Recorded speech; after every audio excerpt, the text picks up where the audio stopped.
Hello and welcome to Be a Better Leader, focusing on the new world of work and how your leaders can help your organizations thrive. I'm Jennifer Colosimo. I'm the president of the Enterprise Division at Franklin Covey, and I'm joined by Liz Wiseman, the CEO of the Wiseman Group, as well as the best-selling author of Multipliers. Thanks for joining me again, Liz. Oh, Jennifer, it's so good to be here. One of the really interesting and I think unique things in Multipliers is this focus on looking for genius. You know, the shift from there's only so much genius in the world, I know the geniuses, versus no, everyone has a native genius, and how finding that helps and drives engagement, better results, so on. Can you speak a little bit to this idea of looking for genius? Well, looking for genius, I think, is one of the fundamental roles of managers. Now, I probably started my career trying to get people to do their jobs. And I think it took me, I don't know, maybe decades to figure out that, Ryan, rather than trying to fit people into narrow jobs, a much more productive and rewarding approach for everyone is to look for what people just naturally do. Like, what is the work that just flows from people? And to figure out how to use that in their job, or maybe even use it across a broader team. So native genius, the way I refer to it, or natural genius, is what people do easily and freely. And why it's so important to get access to this is it's what people do easily and freely. So if you do it easily, you do it well and quickly. It saves time. Like, people do brilliant work effortlessly. Mm-hmm. And it's what we do freely, meaning we do it without being compelled, commanded, or rewarded, or even recognized. It's like we want to do it. And so what you do is you get great work done proactively. Kind of like it's getting that flow state going across your whole organization. So if, as a leader, you can find it, you're going to get the best work from people, and they're going to do it gleefully. Now, I'm not saying you shouldn't reward them and recognize, yes, but they're not waiting for it. It's kind of like everyone's working in this sort of like bonus time. Well, and obviously all of us as leaders have, and I think everybody has felt that moment in time, at least as an individual, where you lose track of time, to your point, flow state.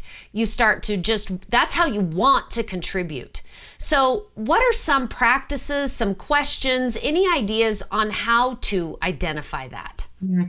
Well, I usually find the hard way to do things and the easy way to do things. And the hard way to do this is for a manager to spend a lot of time with someone, to observe them at work, to kind of be studious about it, to look for what do they do, not just in their job, what do they do at home, what do they do across their whole life. Now, there's an easier way for those of you who don't have time to study people, or you're working on opposite ends of the country or different time zones or countries or languages, is to simply ask them. I'd love to have this conversation that has a whole team, like you don't have to be like, what is your native genius? It's a little bit weird, perhaps even creepy. But like, what is the kind of work that you feel like you just do freely and easily? And what is it that your mind was built to do? What is it that you can't help but do? I also like to look for what is it that people can't help but do. They're going to do it not only when they're not asked, they're just going to do it. Almost even if you ask them not to do it, they're going to do it. And I find, like, if you just listen to people, they'll tell you. And the hard way to put it to work is to look for opportunities everywhere. Okay, is this a place where we can put Jennifer's native genius to work? Now, the easy way is to say, like, Jennifer, we love this thing that you do brilliantly. Like, we respect it. We need it. If you see places where you can add value, like, go for it. Or the easiest way to do this is to have this conversation across an entire team, so that everyone's aware of each other's native genius and everyone's scouting for opportunities to use it. It takes all this pressure off you as a leader. Right. And I probably would I think I can guarantee that every organization that we have sat down with the team and had the team talk about each other's native genius. It felt a little bit weird at first. And when we were done, I think to a organization, they've said it's the best thing we've ever done as a team. Great hint, great team activity. And also, I love you getting to the easy way. I was thinking, yes, I'll need to sit and observe everyone, none of whom are co-located with me. So I'm going to shift a bit, Liz. I know you've been asked about this quite a bit. I've been asked about it quite a bit. Our organizations are looking for ways that leaders can help build resilience in their teams. The ability to have a setback and come back from it and even thrive out of that. And how you build resilience, I think a lot of what is in multipliers drives toward that. Can you speak a little bit either to the role of resilience, how a multiplier can help build resilience in an organization as a leader? Oh, well, Jennifer, I think you captured two really important facets of resilience. One is the ability to come back, to bounce back from something. And the other is to thrive.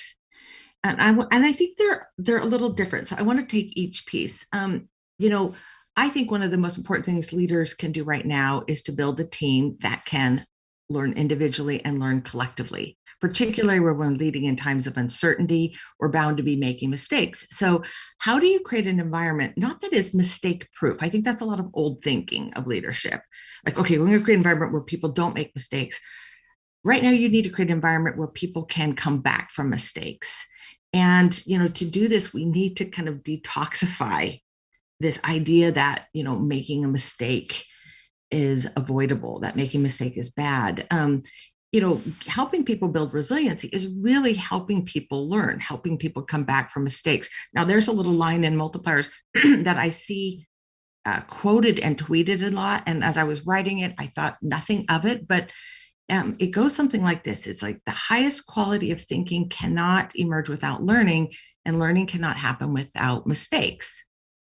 And I'm like, why would people be quoting that? That's so obvious. Maybe to you, I think. But it just seemed like nothing to me.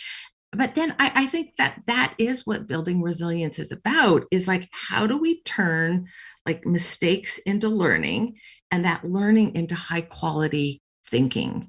And the leader's job is just to build a very rapid recycle, which is like, okay, someone makes a mistake. They can admit that mistake, which is an important leadership job, which is how do you create enough safety that people can say, I screwed this up. Mm-hmm. Rather than pretend that didn't happen or turn that into some faux success. I made a mistake. Like I can admit that. I can learn from it. I can bounce back and try it again. So how do you go from mistake to success really fast? It's almost like the coach's job in helping athletes recover. If you talk to any, these pro athletes, what they're trying to do is they're trying to shorten recovery time from strenuous workout to when their bodies can then do another strenuous workout. And there's all sorts of like treatments and therapies and vitamins, substitutes. I don't know what the word is. Right. Supplements.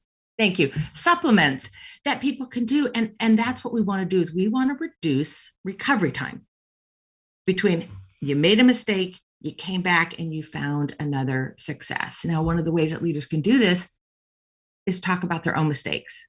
Like, oh yeah. It's funny, of all the things we looked at that leaders do and what they can do to create an environment of learning, the number one thing was talk about your own mistakes. Yeah. I had young kids when I was doing that research. And I think it was one of the reasons why I spent so time with my own kids, not talking about, oh, mom was great, mom was popular, mom was smart. I was like, oh yeah, I was a complete screw up. And it wasn't until my daughter said to me, I think she's probably in middle school, she's like, mom, grandma tells very different stories about you and your childhood. And I'm like, really? And she's like, yeah, grandma talks about all the things you did well. And I hadn't realized that I was focused on my mistakes because I wanted them to know it's okay. Well, and creating that space, like you mentioned, that is a shift. And as you think especially about work, and that maybe lack of feeling of control that a leader or a manager has as things have been shifting and people may not be in front of them.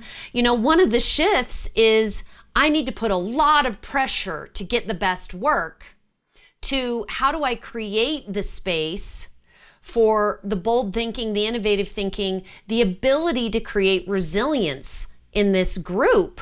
One obvious great hint, practice, is admit your own mistakes. Do you have others that help create space? Oh, yeah. How you react to mistakes is going to really shape that environment. And, is a mistake something serious, or is it actually something to kind of enjoy? Now, one of the practices, and this is from my own experience as a leader, I think I read a book. It was called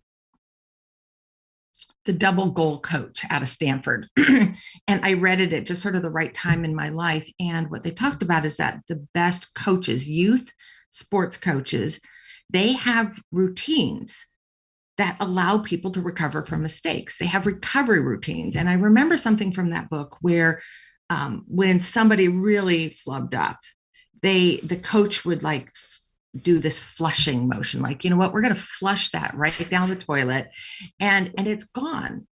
And so I would do a lot of things like that with my team. And one of the things I did was we would have screw up of the week. Every week at our staff meeting, I'd be like, screw up of the week. Sometimes people would share their own. Sometimes I would say, I'm like, okay, everyone, before we start, we got to talk about what Ben Putterman did this week. Okay. Ben Putterman did this. And we would laugh and Ben would laugh. And you could look at that and say, oh, wow, look at Liz. What a cruel leader. But actually it was saying you know what? This is going to allow Ben to move past it. And it's going to let everyone know that if you make a mistake, you're not going to be mocked behind closed doors. You're going to be mocked right here for 2 minutes. And then we're going to move on and you get to move on. And I think being able to be lighthearted about it actually allows people to move forward. Well, and obviously to be able to do that, you created some level of psychological safety. It was safe to do this. It was normal to do this, and undoubtedly did help build the resilience of the team. Yeah, I think one huge collective example of this we've seen recently, this being recorded in June of 2021, is the Dear Intern phenomenon on Twitter. So a lot of people know that HBO erroneously sent out some message to millions of their customers, and it was like a test, testing something. So it turned out, it was someone from their IT department sent out this test email. It went out to everyone in the production database. And the initial wave was people like, oh, what a big screw up. Well, then HBO says, okay, it turns out, yeah, this is sort of maybe a little stereotypical, but it was like an intern's mistake. And so Twitter then erupts in this trending line of Dear Intern. And it was, Dear Intern, you know what? It's going to be okay. Let me tell you about mine. And so it's a fun thread to follow. And it's everybody saying, let me tell you about this thing I did. Don't worry, you're going to be okay. I once brought down a production database. I once did this. I once accidentally, deleted everyone's employment in the company, and I lived to tell. And I think that represents this kind of spirit that leaders need to build on their team, which is not to encourage mistakes, but to encourage people to recover and to perhaps even be a little bit light. I love that story. And we don't have time to go into all of mine, because I could definitely add to the Dear Intern trending right on Twitter. So many things. So Liz, thank you for joining us. We appreciate talking about creating space, creating resiliency, having that psychological safety, and really appreciate your stories. Thanks for joining us. Jennifer, thank you.